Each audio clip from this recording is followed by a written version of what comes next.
साथियों, प्रिय छात्र एवं छात्रों, आज के इस विशेष अवसर पर आप सबके बीच उपस्थित होना ही मेरे लिए गर्व की बात है।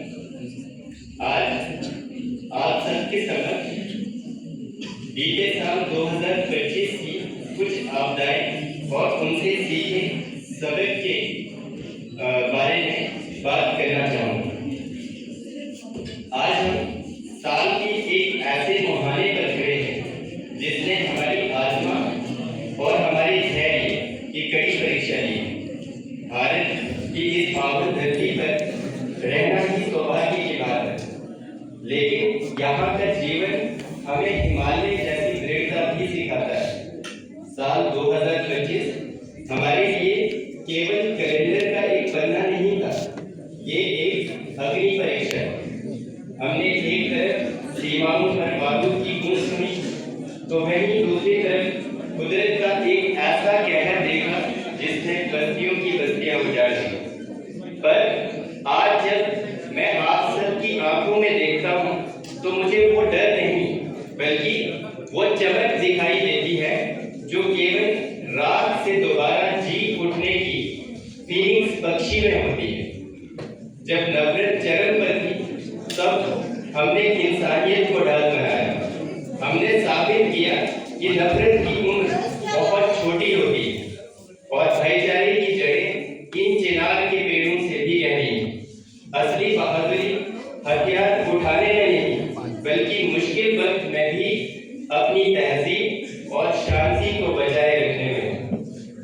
युद्ध विनाश की वह ज्वाला है जो न केवल सीमाओं को जलाती है बल्कि आने वाली पीढ़ियों के भविष्य को भी जला देती है। भारत का इतिहास गवाह है कि हमने हर युद्ध में जीत की भारी कीमत चुकाई है।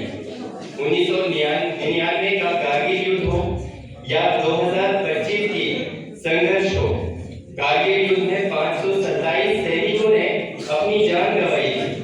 वहीं हाल ही में 2025 के संघर्ष में कई सैनिक और निर्दोष नागरिकों ने अपनी जान गंवाई। एक सैनिक या नागरिक की जान या उसकी मृत्यु वो सिर्फ एक संख्या नहीं है बल्कि एक माँ के लाल, एक पति के सुहाग और बच्चों के भविष्य का अंत होता है। 1965 और 1971 के युद्धों में भारत को गंभीर आर्थिक संकट से गुजरना पड़ा था। 2025 में ऑपरेशन सिंदूर और ड्रोन युद्ध की लागत के कारण विकास का एक बड़ा हिस्सा रक्षा की ओर मोड़ना पड़ा, जिसकी वजह से हेल्थ और एजुकेशन जैसे बेसिक जरूरतों पर असर पड़ा। युद्ध का असर केवल जमीन पर ही नहीं बल्कि लोगों के जहन पर भी पड़ता है। पीसफुल एनवायरनमेंट की भावना खत्म होने लगी है। युद्धग्रस्त क्षेत्रों में अक्सर बच्चों में ट्रॉमा यानी पोस्ट ट्रॉमेटिक स्ट्रेस देखा गया है। नफरत की दीवारें ऊंची होने लगती हैं। सचिन और हिमालयी पहाड़ियों पर सैन्य गतिविधियों के कारण ग्लेशियर पिघल रहे हैं। 2025 में हुए मिसाइल हमलों की वजह से फॉरेस्ट और वाइल्ड लाइफ को भी भारी नुकसान हुआ था। जो पैसा स्कूल, कॉलेज और अस्पताल बनाने में लगना चाहिए वो मिसाइल और डेंगू में खर्च हो जाता है। जैसा कि 2025 की घटनाओं ने दिखाया है, जीत चाहे जिसकी भी हो, मानवता हमेशा हारती है। 1971 में अटल बिहारी वाजपेयी ने कहा था, युद्ध कभी किसी समस्या का स्थायी समाधान नहीं होता है। असली जीत वह है जहां हथियार उठाने की जरूरत भी न पड़े बल्कि हम अपनी ऊर्जा को एक एम्पावर्ड और प्रॉस्पेरस समाज बनाने पर लगे। किसी कवि ने क्या खूब कहा है, जंग तो खुद ही एक मसला है, जंग तो खुद ही एक मसला है, जंग क्या मसलों का हल देगी। जंग तो खुद ही एक मसला है, जंग क्या मसलों का हल देगी।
ये क्षेत्र पहले स्पंज की तरह काम करते थे जो अतिरिक्त पानी को सोख लिया करते थे। प्राकृतिक नालों और जल मार्गों पर बस्तियां बसा दी और जब पानी को निकलने का रास्ता न मिला तो नदियों ने बस्तियों को जलमग्न कर दिया। सड़कों और इंफ्रास्ट्रक्चर के लिए पहाड़ों के सीने में सुरंगें बनाई जा रही हैं। उन सुरंगों में विस्फोट का उपयोग किया जाता है। इससे हिमालय की नाजुक चट्टानें हिल गई हैं। इसी मानवीय दखल के कारण 2025 में हिमालय के आसपास के इलाके को सिस्मिक जोन यानी सबसे खतरनाक श्रेणी में डाल दिया गया है। धरती के अंदर से अब अस्थिर हो चुकी है। पर्यटन और स्थानीय आबादी द्वारा प्लास्टिक कचरा नदियों और नालों में फेंकने से जल प्रवाह रुक जाता है। ये कचरा बाढ़ के समय बांध जैसा काम करता है जो अचानक टूटने पर भारी तबाही लाता है। हमने विकास की दौड़ में ये भुला दिया कि पहाड़ जिंदा होते हैं। जब हम पहाड़ के सीने चीरते हैं, उनके जंगल काटते हैं और उनकी नदियों का रास्ता रोकते हैं तो याद रखिए कुदरत अपना हिसाब बराबर करती है। 2025 की आपदाएं हमारे लिए चेतावनी है। यदि हमने अपनी जीवन शैली और विकास के तरीके को नहीं बदला तो आने वाली पीढ़ियों के पास रहने के लिए खूबसूरत वादियां नहीं बल्कि मलबे के ढेर होंगे। अपने क्षेत्रों को इन प्राकृतिक आपदाओं से बचाने के लिए हमें सस्टेनेबल डेवलपमेंट को अपनाना होगा।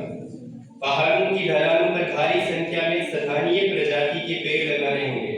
नदियों और पुराने नालों के किनारे से सभी अवैध अतिक्रमण यानी एनक्रोचमेंट्स हटाने होंगे।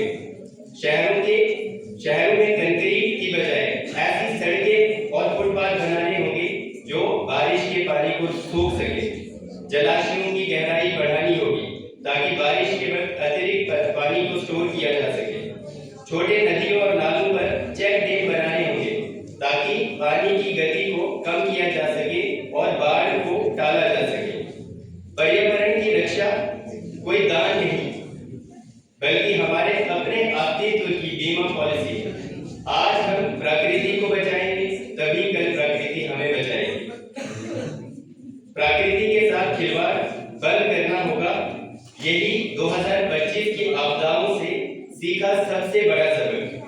मेरे साथियों, आज दिसंबर के इस आखिरी दिन में हमें ये तय करना है कि हम अपने आप को किस रूप में याद रखें। क्या हम वो लोग हैं जो मुसीबतों को देखकर डर गए थे या वो लोग हैं जिन्होंने तूफानों की आंखों में आंखें डालकर कहा अभी हम हारे नहीं। याद रखिए हिमालय की चोटियों पर वही पहुंचता है जो तूफानों से लड़ना जानता है। आज यहाँ से जाते हुए अपने सीने में ऐसी आग लेकर जाएं जो निराशा को जलाकर राख कर दे। आने वाला साल 2026 हमारी सिस्कियों का नहीं बल्कि हमारी सफलताओं का साल होगा। हम फिर से अपनी वादियों को मुस्कुराहट से भर देंगे। हम फिर से नई तैयारियों में उम्मीद बोएंगे। हम कल भी विजेता थे, हम आज भी अडिग हैं और कल भी अपराजय रहेंगे क्योंकि हम वो नहीं जो वक्त के साथ बदल जाएंगे, हम वो हैं जो अपने हौसले से वक्त को बदल देंगे। अंत में मैं आप सबको नए साल 2026 की शुभकामनाएं देते हुए कुछ पंक्तियों के साथ अलविदा कहना चाहूंगा। परिंदों को मिलेगी मंजिल एक दिन, परिंदों को मिलेगी मंजिल एक दिन, ये फैले हुए उनके पर बोलते हैं। परिंदों को मिलेगी मंजिलें एक दिन, ये फैले हुए उनके पर बोलते हैं। वही लोग रहते हैं खामोश अक्सर, वही